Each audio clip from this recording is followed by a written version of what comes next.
नमस्कार दोस्तों, कल 13 नवंबर को बिहार के 4 सीटों पर जहां पर उपचुनाव हो रहे हैं वहां मतदान होना है। बेलागंज में क्या होगा? बेलागंज सीट सबसे हाई प्रोफाइल सीट बनी हुई है, कारण वहां पर राष्ट्रीय जनता दल का एमओआई समीकरण सबसे मजबूत है और एमओआई समीकरण का कल वहां पर लिटमस टेस्ट होने जा रहा है। इसके अलावा वो इकलौती सीट है 4 सीटों में जहां पर जनता दल यूनाइटेड की प्रत्याशी मनोरमा देवी चुनाव लड़ रही हैं। तो एक तरफ लालू प्रसाद का एमओआई समीकरण का भी टेस्ट हो जाएगा और दूसरी तरफ नीतीश कुमार एनडीए में हैं। एनडीए में भाजपा के जो वोटर हैं वो कितना नीतीश कुमार को वोट कर रहे हैं इसका भी टेस्ट हो जाएगा। 20 से 25 साल सुरेंद्र यादव का वहां पर एक ऐसा किला बना हुआ है जो अभी तक अभेदा है। मतलब बेलागंज में बीते 5-7 टर्म से आप समझिए कि एक ही प्रत्याशी लगातार जीतते आया है, लेकिन इस बार चूंकि वो जहानाबाद से सांसद बन गए तो वो सीट खाली हो गया और अब वहां से उनके सुपुत्र विश्वनाथ यादव जो हैं वो आरजेडी के सिंबल पर चुनाव लड़ रहे हैं। जदयू को वो सीट मिला, इकलौता सीट। हालांकि जो 3 सीटें हैं उसमें इमामगंज से जीतन राम मांझी की बहू दीपा मांझी लड़ रही हैं और बाकी जो 2 सीटें हैं तरारी और रामगढ़ वहां से बीजेपी के ही प्रत्याशी लड़ रहे हैं। बेलागंज कई समीकरण साध रहा है और शायद सबसे बड़ा जो मुकाबला है, जो मतलब कांटे का मुकाबला कहिए, सबसे टफ इलेक्शन अगर कहीं हो रहा है तो वो बेलागंज में ही हो रहा है। इस बीच प्रशांत किशोर की भी एंट्री हुई है, उस पर भी हम चर्चा करेंगे। तो बेलागंज का समीकरण जा किधर रहा है और हमने ऐसा आपको बताया कि कई तरह के टेस्ट हो जाएंगे। देखिए 2025 में बिहार में विधानसभा चुनाव होने जा रहा है और इसका टेस्ट है बेलागंज। जाति समीकरण आप सब जानते हैं, हमने कई पूर्व के वीडियो में आपको बताया है। एक बार फिर आपको बता देते हैं, एमओआई समीकरण का गढ़ है बेलागंज। वहां पर यादव 70,000 की संख्या में है, मुस्लिम 55,000 की संख्या में है, मांझी वोटर 35,000 की संख्या में है, भूमिहार वोटर भी 30,000 हैं, कुशवाहा 20,000 हैं और अति पिछड़ा 50,000 की संख्या में है। अब समझिए कि वहां पर क्यों हर बार एक तरफा सुरेंद्र यादव सीट निकाल लेते थे। नीतीश कुमार की नज़र उस सीट पर हमेशा से रही है। नीतीश कुमार के अथक प्रयास के बाद भी कभी नहीं हुआ कि सुरेंद्र यादव वो सीट हारे। 2020 में भी वहां से जीते, चूंकि करीब 1.25 लाख के आसपास वहां पर एक तरफा मुस्लिम यादव समीकरण बन जाता है जो वो सीट आराम से सुरेंद्र यादव को दे देता है जिताकर। लेकिन इस बार थोड़ा सा गेम बदला हुआ है दोस्तों। गेम इसलिए बदला है क्योंकि वहां से प्रशांत किशोर के मोहम्मद अमजद मैदान में हैं, एआईएमआईएम के जामिन अली हसन मैदान में हैं। आप सोचिए ना, आप इस तरीके से समझिए कि क्यों वहां पर लालू प्रसाद यादव को खुद जाना पड़ा, क्यों वहां पर हिना साहब को ले जाना पड़ा, क्यों इस चुनाव में साहबुद्दीन परिवार को आरजेडी में शामिल कराया गया। मैंने कहा ना कि एमओआई समीकरण का लिटमस टेस्ट है। आप इसे इस तरीके से समझिए कि अगर बेलागंज आरजेडी हार जा रही है तो सबसे पहला तो ये डंप लगेगा आरजेडी को कि एक ऐसी सीट जो उसकी पारंपरिक सीट रही, जो सबसे बुरे दौर में आरजेडी का जो सबसे खराब समय चला 2005, 2010, 2015 तो नहीं, 15 में तो चुनाव लड़ रही थी जदयू के साथ, उस दरमियान भी वो सीट आरजेडी जीतती रही। लेकिन 2024 का उपचुनाव अगर वो सीट आरजेडी हार जाती है तो ये तय हो जाएगा कि मगध डिवीजन में, शाहाबाद डिवीजन में एमओआई समीकरण का जो एक मिथ है वो टूट रहा है, वो टूट चुका है।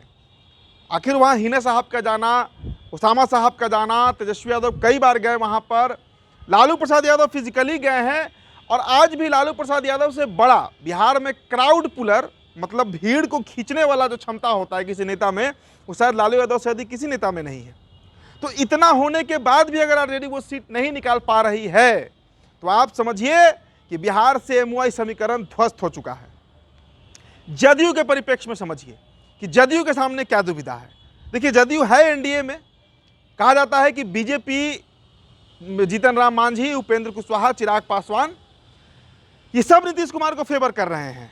इनके कार्यकर्ता नीतीश कुमार के लिए काम कर रहे हैं बेलागंज में। लेकिन रिपोर्ट ये भी आती रही है और अभी भी ये रिपोर्ट आ रही है, पुख्ता रिपोर्ट है, कि जो वहाँ पर 30,000 के आसपास जो भूमिहार मतदाता हैं, करीब 15,000 के आसपास वहाँ पर ब्राह्मण और राजपूत मतदाता हैं, करीब 45-50,000 के आसपास जो सवर्ण वोटर्स हैं, वो प्रशांत किशोर के साथ जा सकते हैं।